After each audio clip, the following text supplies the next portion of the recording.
Okay, Boker Tov, Shavua Tov, everybody. Welcome back to the Shmuel Aleph Shir. Last week's, of course, was done at the Shiva for Leon Bennett.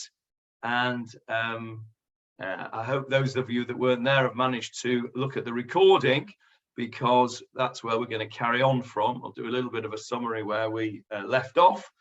And Jeffrey has kindly agreed to take over the reading for the time being, and we're grateful for that. Jeffrey, you need to unmute yourself. There we go. Right, we are in Shmuel Aleph, chapter 17, and I'm going to put it on the screen straight away. There we go.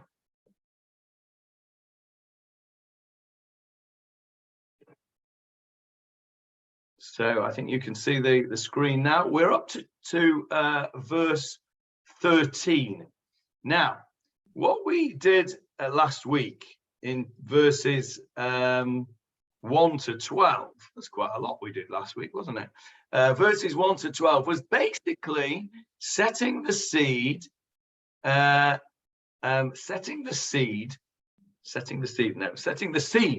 right, that's what I was saying, setting the scene for the battle of David and Goliath. And we set the scene by describing Goliath. And we went through carefully what he was wearing, how much it weighed, the size of the guy. And we said that he was somewhere between 6'9" and 9'4", depending on whether you take the Masoretic text of 6.5 amot or the Septuagint text of 4.5 amot. I mentioned in passing that the Dead Sea Scrolls, which are our oldest version of Shmuel Aleph, says 4.5 amot. So it's there's a little bit of explanation to do there, how it got from 4.5 to 6.5. But either way, we worked out with Jeffrey's help that the average height of a man in that time was about 5'3", 5'4", something like that.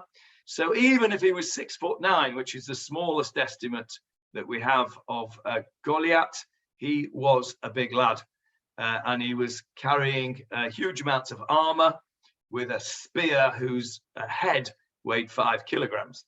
And the Tanach goes out of its way to describe for us this enormous giant of a man. And of course, we know that David was just a mere youth at the time.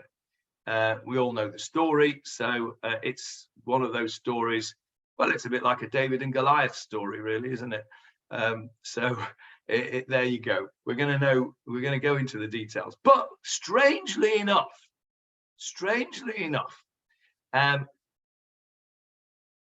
the author of Shmuel Aleph, which is said to be Shmuel, goes off now at a bit of a tangent and has set the scene for this battle, and now tells us something which seems, at least at first glance, a little extraneous, a little sort of takes us off the boil, if you like. We've just building ourselves up. We've heard about Goliath, how big he is and how heavily armed he is.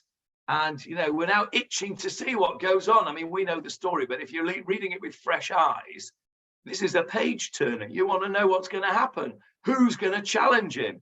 And how is it going to end? But the author of Shmuel Aleph now takes us off to a little bit of a story which seems to sort of turn down the dial a bit. And we're going to go from verse 13. So Jeffrey, if you could read verse 13, and I'll tell you when to stop. Keep going till I tell you to stop. Jesse's 3 oldest sons left home and followed Saul to war. The names of his 3 sons who went to war were Eliab, the firstborn, the second to him, Abinadab, and the third, Shammah. But David was the youngest, Just the three oldest followed Saul. David would travel back and forth from Saul's presence to tend his father's flocks in Bethlehem. The Philistine would approach, this is in brackets, the Israeli camp, early morning and evening. He presented himself for 40 days. Let's just stop there for a second. So we're just told these three psukim, 13, 14, and 15, that Yishai had three sons who were conscripted into the army of Shaul. And David, the youngest, was not. Only the three eldest. We know that there were how many brothers? How many sons did Yishai have? Yes, Jeffrey? Well, he had 8. He had 8, according to Divrei Yamim. No, according to Divrei Yamim, he had 7. According to Shmuel Aleph, he had 8. Yeah. So, yes, anyway, we do know that David was the youngest. So the three eldest have gone to war. And then there are at least another 3, maybe another 4, who have not gone to war. We're not told why, but it doesn't matter. And the important pasuk for this is number 15. David went to and fro from Shaul to tend his father's sheep in Bethlehem.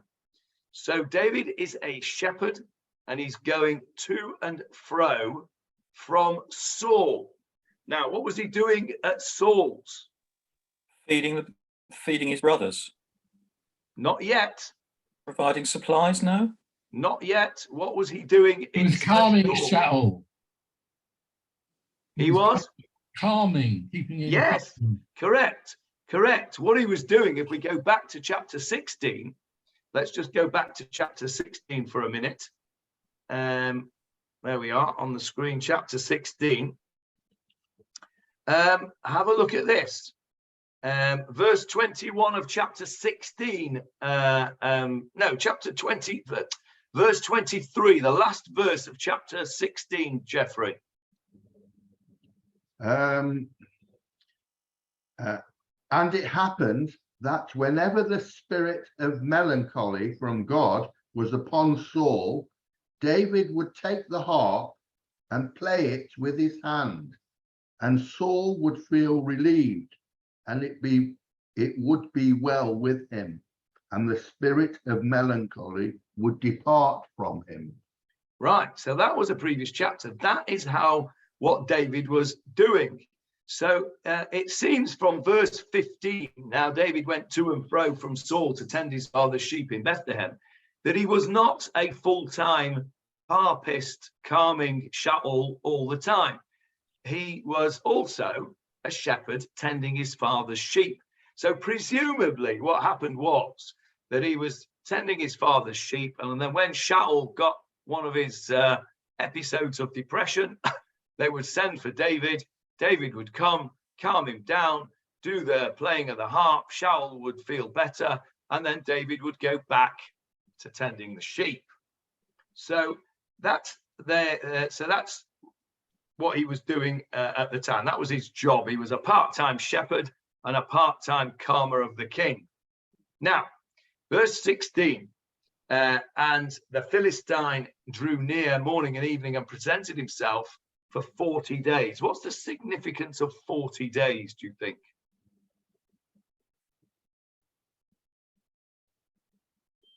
Anyone? What's the significance of 40 days? Michael? When Moshe went up the mountain for 40 days. Moshe went up the mountain for 40 days. Yeah. 40 days. And it rained for 40 days, did it? Rained for 40 days. Yeah. 40 days seems to be 40 is an important number. 40, we know about 40 being a generation as well, don't we? When 40 years in the Midbar. 40 is a number which is used by the Torah and Tanach to tell us that it was a long time. 40 days is a significant period of time. Yes, Jeffrey? Well, it says here, following Targum, according to Kara and Radak, the meaning is redeem their pledges. For soldiers often are short of money and have to pawn items as security in order to buy provisions. Jesse gave David money to redeem these pledges. I think that's in the next verse.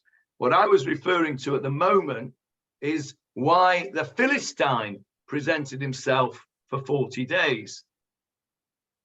We're going to come to that, what you've just said, the note on in a minute, Jeff. We're going to talk about the what Yishai said to David with his money and redeeming pledges, etc. in a minute. But just want to talk about verse 16, which is presenting himself for 40 days. 40 days is a significant period of time. As you said, 40 days up the mountain, 40 days of the Mabul, 40 years in the Midbar, 40 years of a generation. He was coming. It's the Tanach is, I don't know if he really did it 40 days, but Tanach is telling us that every day for a long time, this giant came and said, come on, who's going to fight me? And nobody came. Why did they not come? Well, we were told earlier on, weren't we? In verse 11. Go back to verse 11, Jeffrey. Read us verse 11.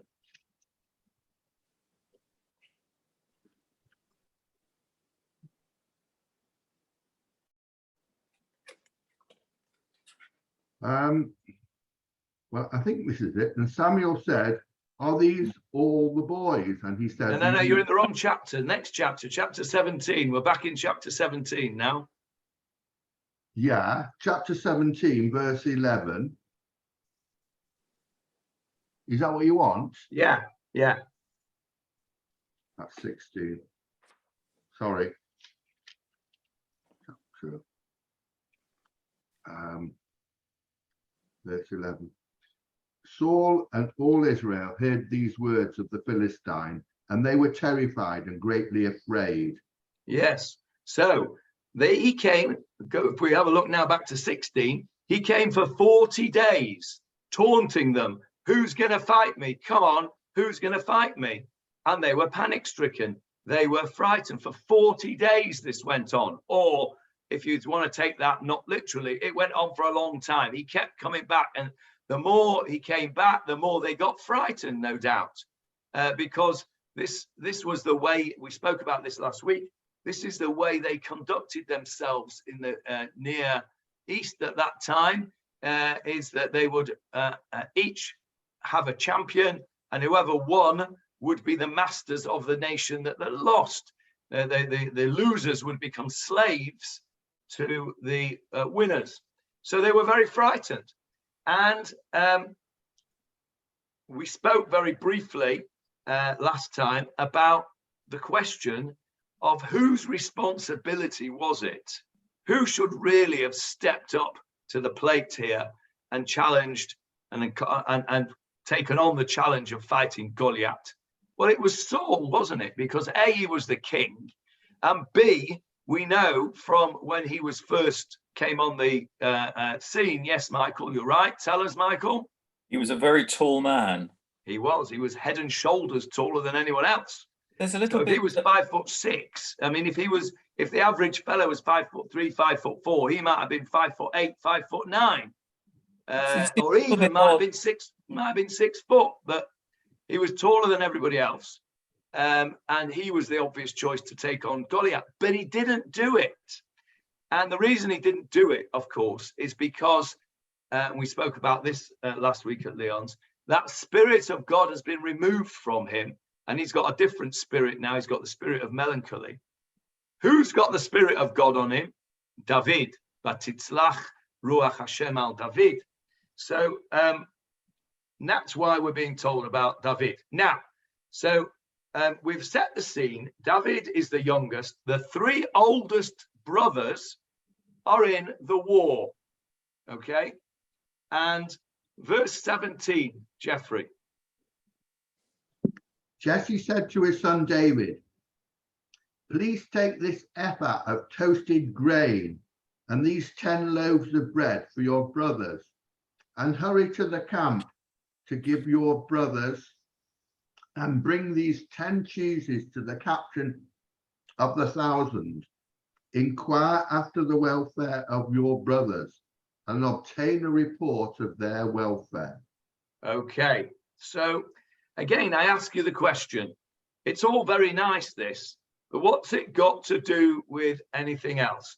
All we needed to know was that David, somehow or other, turned up at the camp and took on Goliath. This is all building up the story. Why do we need to know that Yishai sent David with food for his soldier brothers, his lone soldier brothers, and he's taking cheeses to the captain, which is, I'm going to ask you about that in a minute.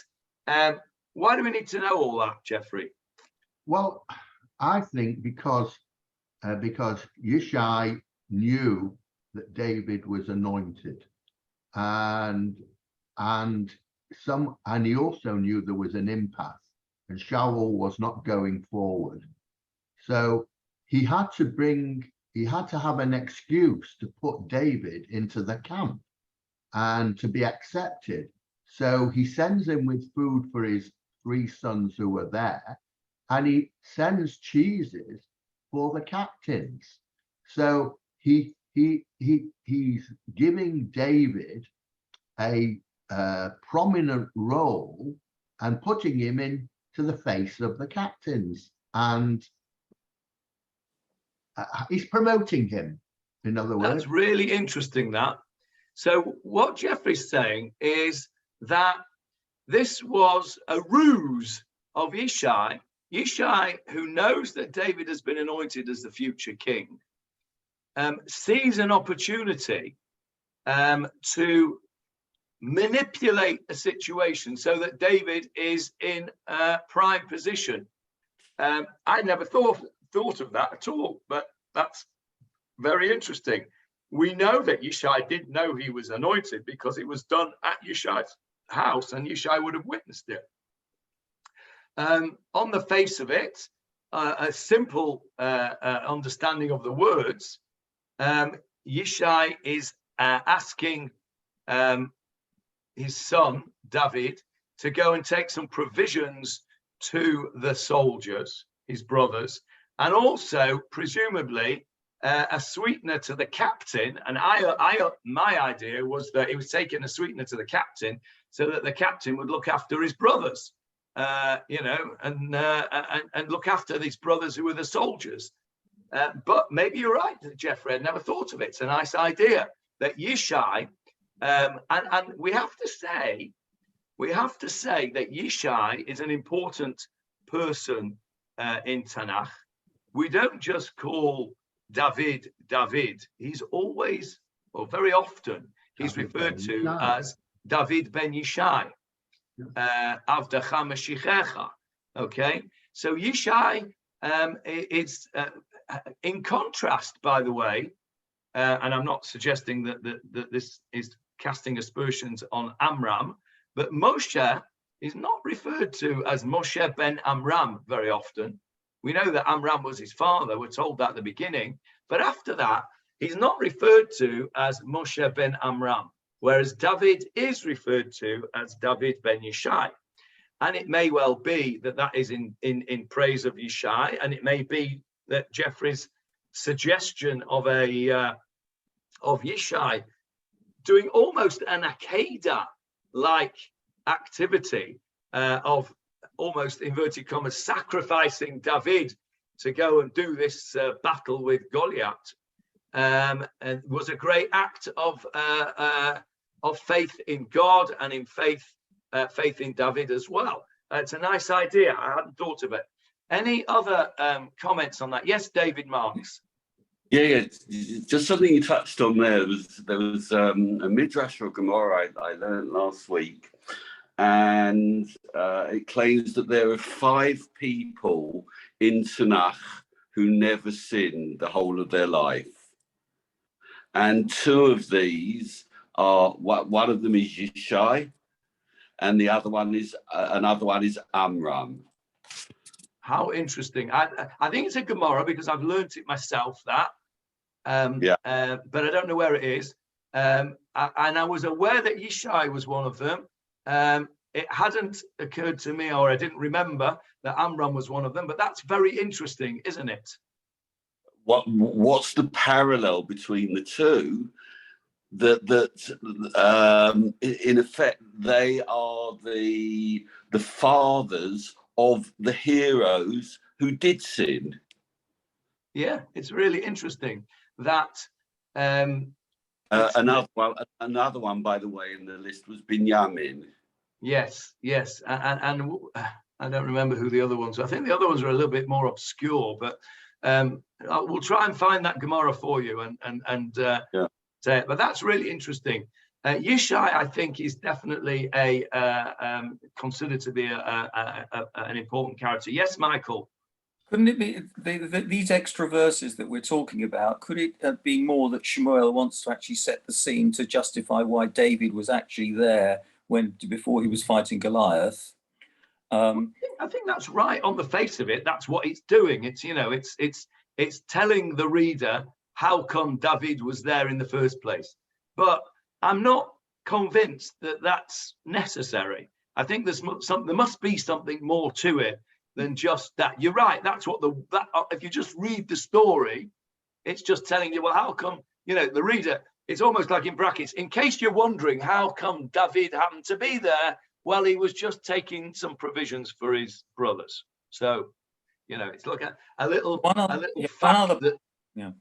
One other point, though, when you were talking about the Goliath being for 40 days or a long period of time, it seems a little bit odd that the army should be facing one another without doing anything, without going into battle for that length of time. They both, obviously both sides, as we've already said, that David had to bring provisions for his brothers, but surely both the Philistines and the Israelite army, they needed provisions, and to be stuck facing one another for days on end seems a little bit ridiculous. Yeah, I mean, I personally don't think 40 days means 40 days specifically. I think it's an expression meaning for a significant period of time. But I think you're right. I mean, it's a standoff, isn't it? And I think that's what Goliath was saying. Look, we don't want to have this battle. Let's what's the word? Concentrate this battle on, instead of the army versus the army, and we'll all get killed and there'll be big casualties and it'll cost us a lot of money. I'm willing to challenge anyone that you want to send to me, and we'll do it that way. And I think it took a few days, however long that was. He kept coming back and saying, "No, come on," because I think that's right. The logistics of it must have all been quite difficult. So I think take that point. Yes, Johnny Halpin, and then Jeffrey. Johnny first. Just reading between the lines in the Steinsaltz, taking the cheeses to the boss in the army was like a bit of a schmear. Yeah. To find out where the brothers were. The collateral he mentioned at the bottom of the page was that Yishai wanted the three soldier sons, to sign a get for their wives in case, God forbid, they got killed. There would be no problem in the wives remarrying. That's interesting. We'll just hold on to that for a minute. Okay. The first part of what you said, which is that they were a bit of a schmear, they were a bit of a favour. That's what we said earlier on, isn't it? They would be nice to his sons and don't make him cannon fodder, as it were. Put him on a bit further back. And the second thing that's interesting. So what you're suggesting there is, or what Rav Steinsaltz is suggesting, is that they sent out a get al Tanai, which means on condition. So what the document would be they would sign a get to their wives on the condition that they didn't come back. So the get would say, if I don't come back, presumably within a certain period of time, then this get becomes active and you are released from the marriage. However, if I do come back, then this get is not activated. It's called a get al Tanai. Now, what's really interesting about this is two things. I'll tell you the second thing that's interesting first, if that makes sense, which it doesn't. But anyway, The second thing that's interesting about it is that in the modern day Aguna or anti-Aguna world, which I'm a little bit involved with in an organization called Mavoi Satum, which is an organization that attempts to help Agunot. One of the things that we are promoting, when I say we, I'm not, that's probably a bit of a, too far. I'm not actually all that involved in it, that I'm promoting it. But what the organization is promoting is a prenuptial agreement that on the basis that this marriage breaks down, this ketubah is retroactively deactivated, if you like, and that there's an agreement that a get will be given, and it's a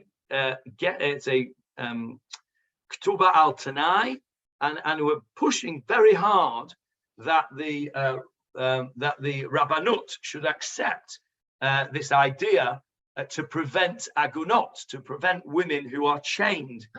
This was a method of doing it, was to send out a get al tanai with soldiers. That's the second thing that's interesting about it. The first thing that's interesting about it is that we see an explanation in the coming chapters of Tanach of David HaMelech's great sin with Bathsheba. We see an explanation of that in exactly the same terms, because one of the apologist explanations for David HaMelech's bad behavior with Bathsheba, as you'll remember, Bathsheba was the wife of a man called Uriah. And one of the explanations that said David HaMelech did not commit adultery is that Uriah, who was a soldier, had written a get al tanai, that he had given his wife a get saying that if I don't come back, then you are freed from this marriage. Exactly what Rav Steinsaltz is suggesting these collateral was for these soldiers. So there's precedent, and I think that's probably why why Rav Steinsaltz has written that here, because it was a well-known idea that this get al tanai, that somebody should give a get on condition, would exist. So that's very interesting. So we will see when we come to the exciting story of David and Bathsheba, we will see that some of the Meforshim there speak about this idea of this kind of collateral that you've just mentioned. Okay, that's interesting. Jeffrey, you wanted to say something? Yes, the standoff took place about, and I would think it must be approaching 2 days' walk from Bethlehem. And for the challenge to get back to the centers of Judea, it's going to be a round trip of about 4 days, and maybe 3 days. So maybe that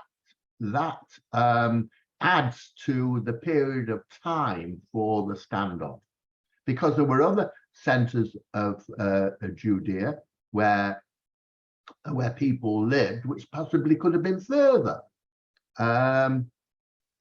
So what you're suggesting is that there might have been a soldier somewhere that wasn't actually at the front.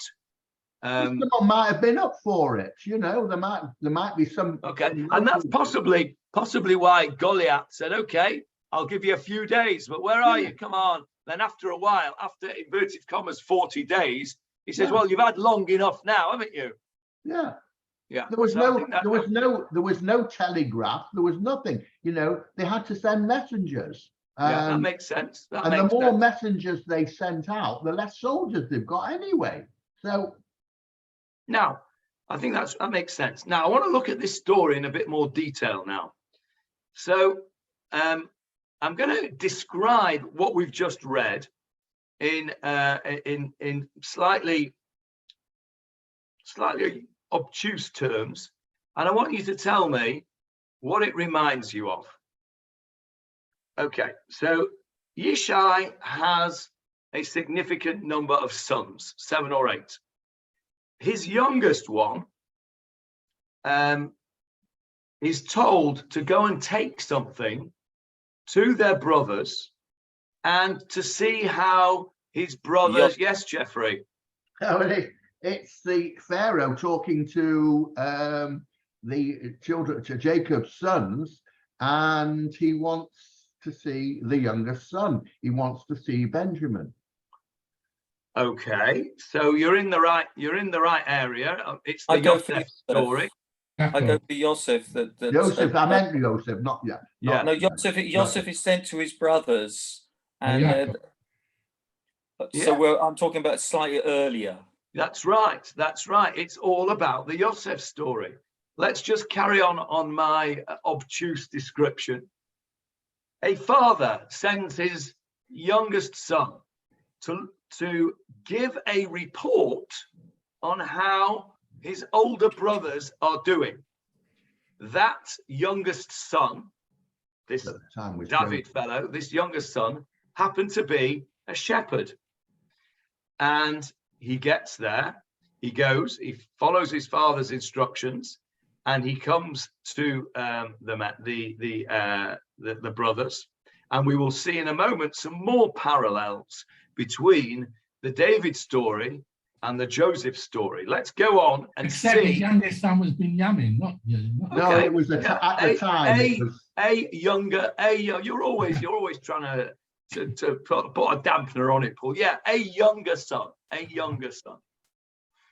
And he didn't have 11 brothers. He didn't have 11 brothers. He only had 7. And only 3 of them were there. But the point is, he was a younger brother going to, at his father's instigation, going to see how his older brothers were doing. And we're talking about, obviously, the Joseph story, which we will look at in detail in a minute. So now, let's just go on, and we'll see some more parallels as we go on. We're at verse 19, Jeffrey, please. Saul, they and all the men of Israel were in the Terebinth Valley, fighting with the Philistines. David arose early in the morning, left the sheep with a watchman, and set out as Jesse had commanded him. He came to the encirclement, and the army was going forth to the battle line, shouting battle cries. Israel and the Philistines deployed, battalions facing battalion. David left the baggage that was upon him with the keeper of the baggage and ran to the line. When he arrived, he inquired after the welfare of his brothers. As he was speaking to them, behold, the champion went forth from the Philistine battalions. Goliath, the Philistine of Gath, was his name, and spoke the above words, and David heard. All the men of Israel, when they saw the man, fled from him, and they were very frightened. The men of Israel were saying, have you seen this man who goes forth? He goes forth to disgrace Israel. The king will enrich whoever kills him with great wealth, and give his daughter to him in marriage, and he will free his father's family from royal service in Israel. Stop there, Jeff. Stop there for a sec. Right. Okay. Any other parallels that you've seen to the Joseph story in that?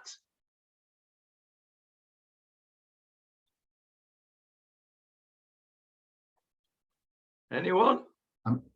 Missed the question, sorry. We're looking at the parallels between this story of David that you've just read out and the Joseph story. We've already said he was a younger brother going to look after the welfare of his older brothers at the behest of his father. And he's come, and we've seen have a look at verse 25 again. Just read 25 again for us, Jeff. The men of Israel were saying, have you seen this man who goes forth?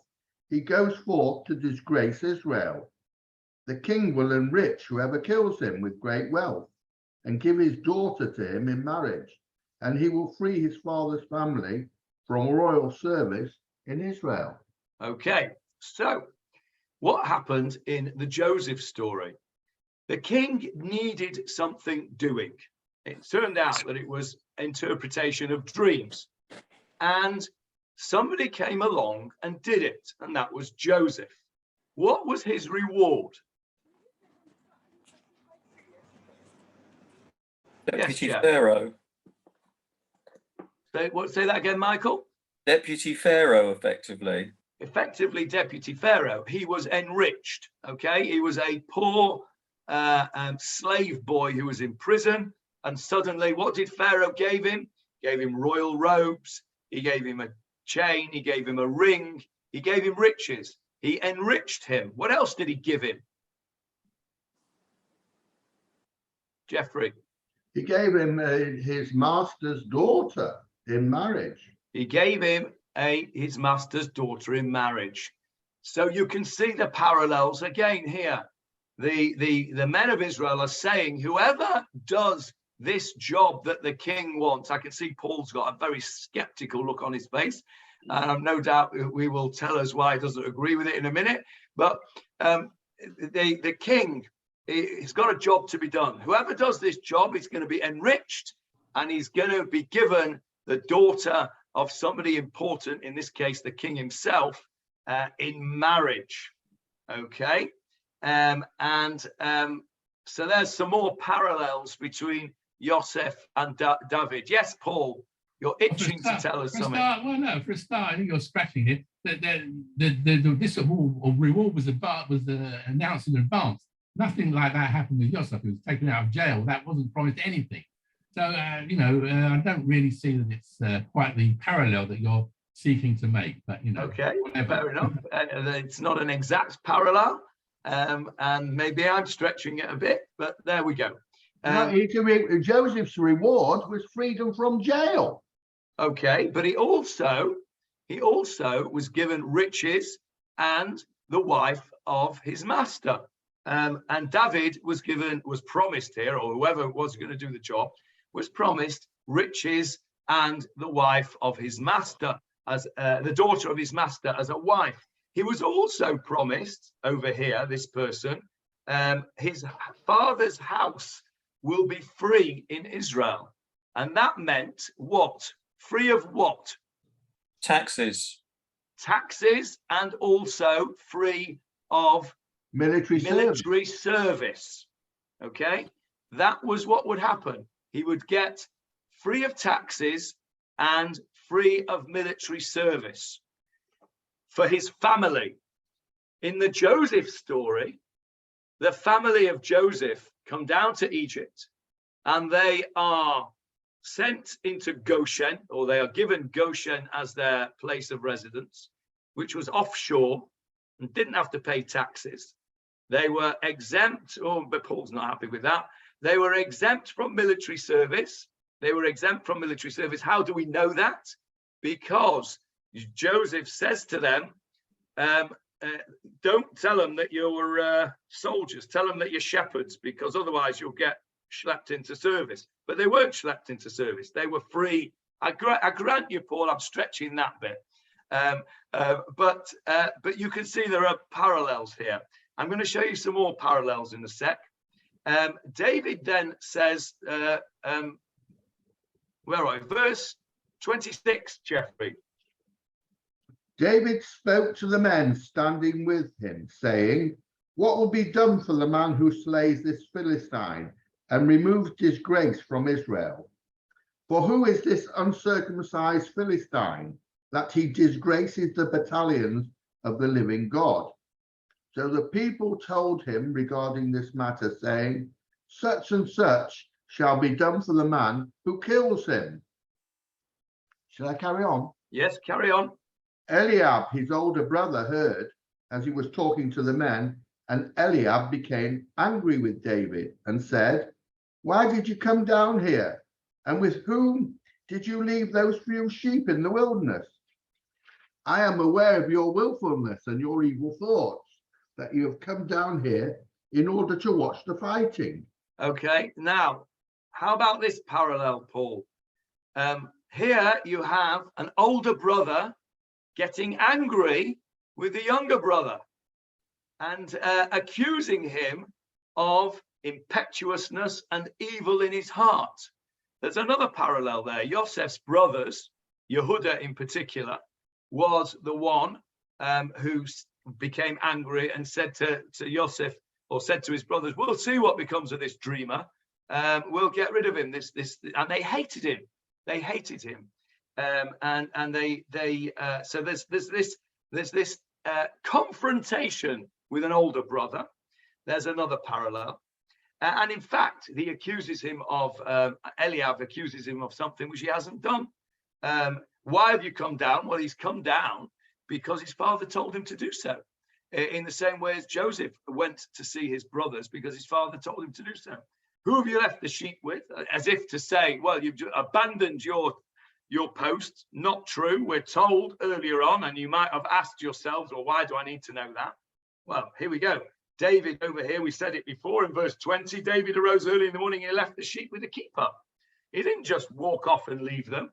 So the accusation of Eliab against David was unfair. And then David answers in a very modest way. Verse 29. Jeffrey, verse 29.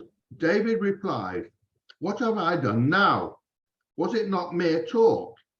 He then turned away from him towards someone else and said the same thing to him, and the people answered him as before. The words David was saying became heard. People related them to Saul, and he summoned David. Okay, let's stop there. So here's another parallel. It's important, Johnny, that the brother said hadn't seen all the stuff that he'd brought, the cheeses and the breads and stuff, because they'd left them with the baggage keeper. Okay, so Eliab didn't know that. If he'd seen that, he would have known why he'd come. Possibly, yeah. Well, maybe that's a criticism of Eliab. Before you start jumping in and having a go, yes, find out the facts. Yeah. Yes, good point. So here's another parallel. With the Joseph story, and this is where what you were talking about earlier, Jeffrey. How did Joseph get to stand before Pharaoh and offer his services, as it were, as a dream interpreter? How did that come about? Yes, the other guy that was in prison with him. Yes, recommended him. He'd interpreted dreams. One of the was lost his life, and the other one went back to work for Pharaoh. And it was he that remembered Joseph's interpretation and recommended that Pharaoh invite Joseph to interpret his. So in other words, Pharaoh was told by somebody that there's somebody out there that might be able to do the job. And David the words which David had spoken, which is, right, you know, what's this reward? I'll do it. They related them before Saul, and he was summoned. And that's what happened with Joseph. So he was summoned before the king. And so there's another parallel. Okay, let's just carry on a bit more. Verse 32, Jeffrey. David said to Saul, "Let no man lose heart because of him. Your servant will go forth and fight the Philistine." But Saul said to David, "You cannot go forth to this Philistine to fight with him, for you are a lad, while he is a warrior from his youth." Let's stop there. Saul describes him as a lad. Hebrew word over here on the screen, na'ar. Na'ar. How was Joseph described to Pharaoh by the Sar Hamashkim, by the butler who, as it were, recommended him. How was he described? Well, I'll give you a guess. The youth. He was used as Na'ar Ivri, a Hebrew youth. An unusual word, not terribly unique to these two stories. Yishmael is also described as a Na'ar in other places, but it's just another little parallel there. David and Yosef are both described as Na'ar. Okay, there's something else I want to show you, which may impress you a little bit more, Paul, I don't know. We are told, hang on, I just need to find the pasuk here. Is that where we get Narishkeit from, Johnny? That's exactly where we get Narishkeit from, yeah. It's the kind of stuff that children talk about, childishness, Narishkeit, nonsense, childish nonsense. Narishkeit. Yeah, childish nonsense. Now then, where is this pasuk that I'm looking for? Here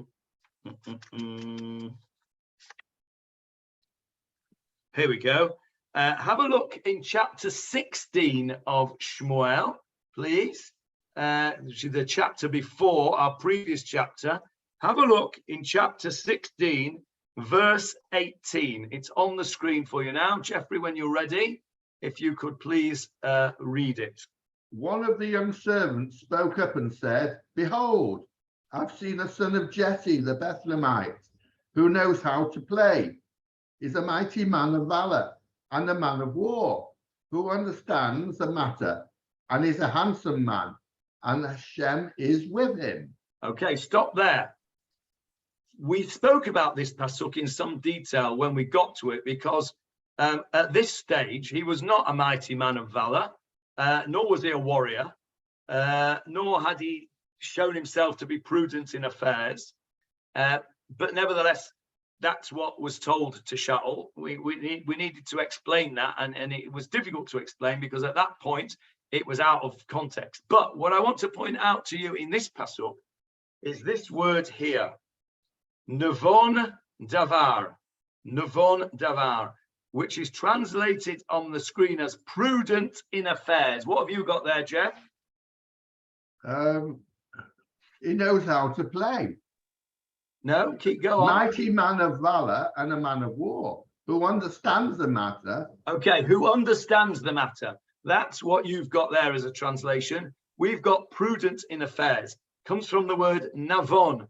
Navon, apart from being the name of a previous president of Israel, who wasn't particularly discerning in matters, but prudent in affairs, understanding matters. Navon comes from the same word as Havana or Mevin.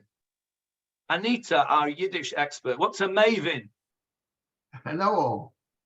If you're a Mavin on something, an expert of some sort. He's somebody who knows things. Yeah. A Mavin is an expert on something. Same word, Navon, somebody who's understanding. Now, how about this, Paul? There are only two people in Tanach who are described as Navon. One is David HaMelech, and guess who the other one is? Yosef. Guess who the other one is? Yeah, I'm looking for the pasuk here. It is in Bereshit chapter 41, and there it is, verse 39, Jeffrey. Well, you haven't got it in front of you, but I'll read it from the screen. Pharaoh said to Joseph, "Since God has let you know all of this, there is no one as understanding and wise as you. Ein Navon v'chacham kamocha." The only two people in Tanach to be described as Navon are Joseph and David HaMelech. Well, Paul, you'll buy that one? Okay, Paul's buying that one. Okay, good. Okay, there's another one yet. My translation is prudent in speech. In prudent in speech for David HaMelech. Yes, that's when you were talking the translation. Yeah, Navon Davar. Okay, so Davar can be speech. Vayedaber Moshe. Yeah, Davar. Ledaber is the speech. is to speak, but also davar is a thing, a matter. So they're both accurate translations, prudent in affairs or prudent in speech. The point is that only David and Joseph are described as Navon. There is something else that only David and Joseph are described as. Anybody would like to tell me what that is? They are both described as this, and I will show you them in due course. I need to get to the right place. So who do you think are the two people who are described as this thing? Well, obviously it's David and Joseph, otherwise I won't be telling you them. So there is something else as well as Navon, that the only two males in the Tanach who are described like this are David and Joseph. Anybody know? Is it beautiful? It is beautiful. Well done, Barbara. It is beautiful. Correct. Let's have a look in Shmuel chapter 17, which is our chapter 17. We need to go back to that. We're in 16 at the moment over there. Let's go back to chapter 17 and let's have a look at verse 42 of our chapter 17, Jeff, when you're ready.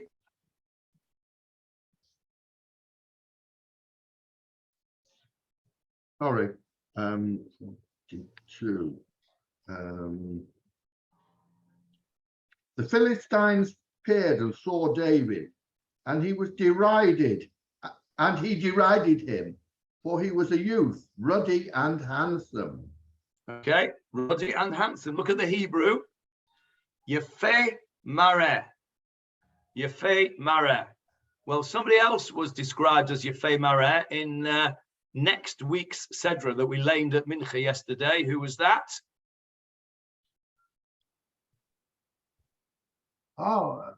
Sarah. Correct. Sarah was described as beautiful. Avram goes down to Egypt and he says, I didn't know until now that you were a beautiful woman.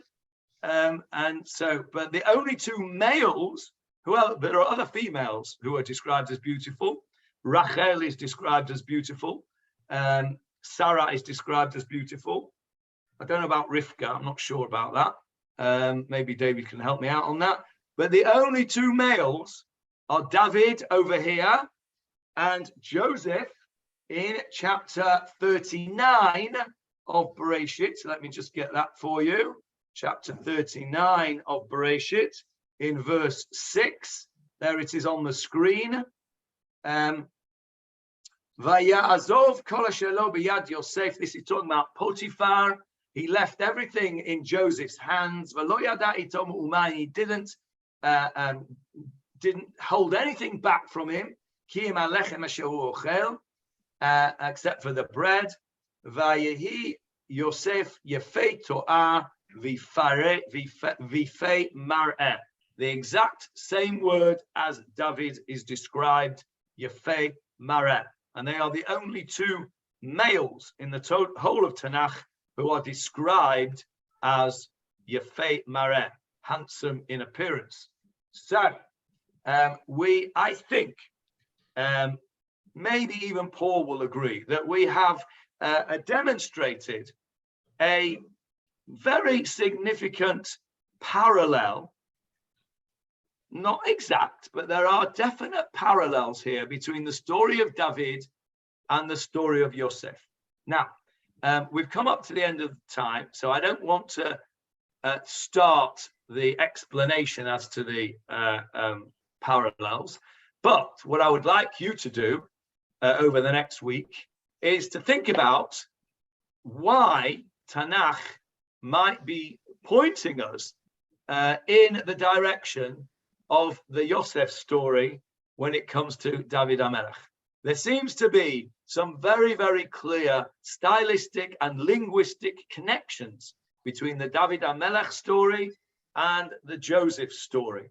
And that's what I want to discuss next week, where what does it mean? There are clear parallels here, the fact that these words are only used with David and Joseph, the fact that we're told this story at all about him going to take food to his brothers, we didn't need to be told that. We could have just been told he turned up at the front for whatever reason. There's a reason that Tanach is trying to point us in the direction of the Joseph story to learn something from it. And that will be the subject of next week's shiur. So you have some homework to do for next week. I want to have some material. I've got some good material today for my Chidushei Poleg book, which I'm going to write down as soon as we've finished.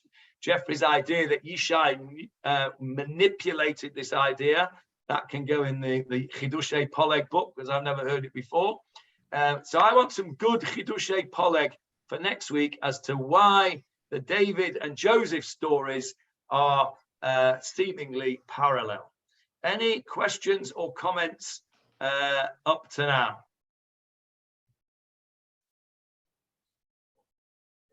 Yes, Jeffrey, and then Anita. Well, I mean, just to sort of go forward, they were both saviors of the people.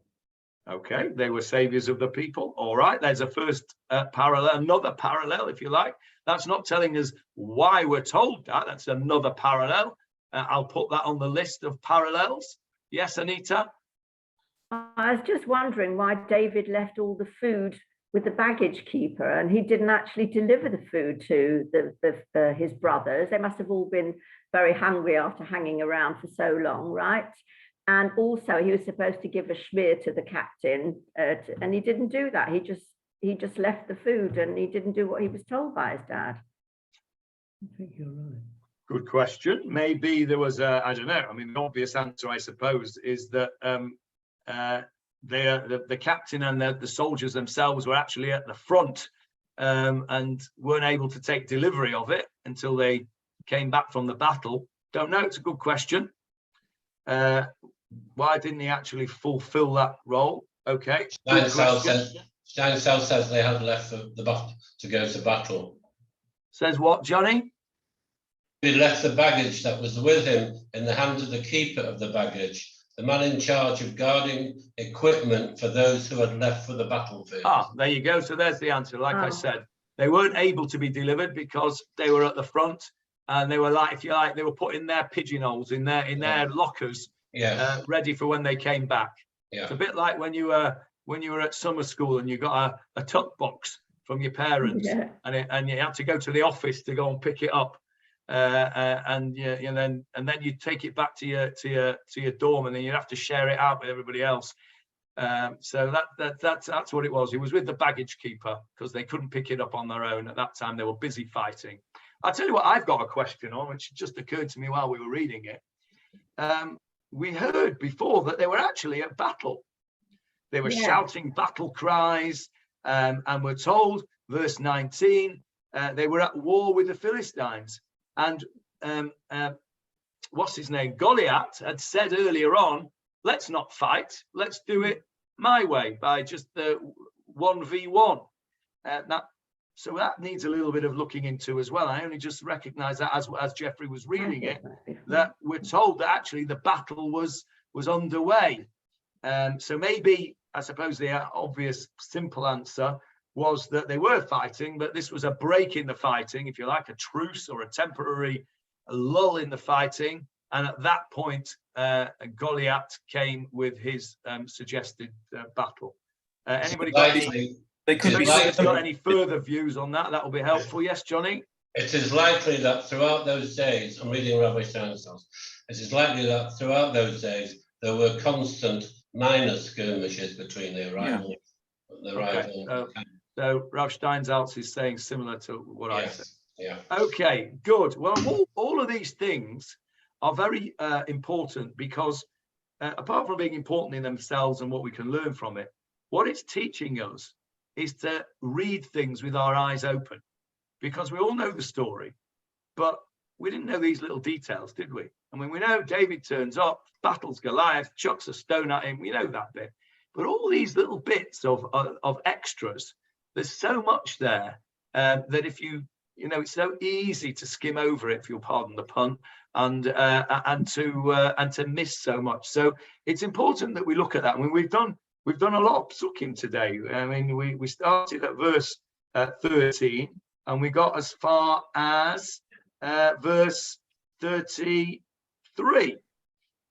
So that we've done 20 psukim today, but we've done 20 psukim in a way that we've never looked at them before. So I think that's very important to recognize. Okay, anything else before we go?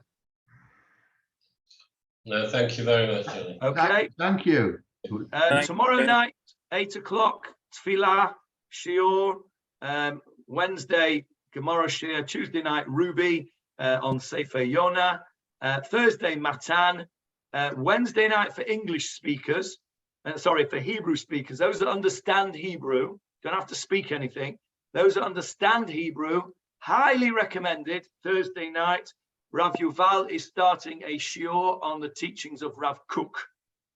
Everybody quotes Rav Kook in the Dati Leumi world. Rav Yuval is going to do a whole series of shiurim on Rav Kook and the teachings of Rav Kook. Rav Yuval's Hebrew is quite easy to understand. Sit near the front and you can hear him well. He'll have a microphone, so that won't be a problem. And if you can understand Hebrew, it's worth coming. And if you think you can understand Hebrew, come and have a try, because it will be worthwhile if you can. And everybody from outside is also welcome. David and Avril, you're also welcome to come and join in as well if you want. That'll be at Shul at 8:30 on Wednesday. Okay, Shavuot Tov, everyone. Wednesday morning this year. Wednesday morning, Gemara Shir, yeah. Shavuot Tov. Shavuot Tov. Shavuot Tov, Todah Rabah. Bye-bye.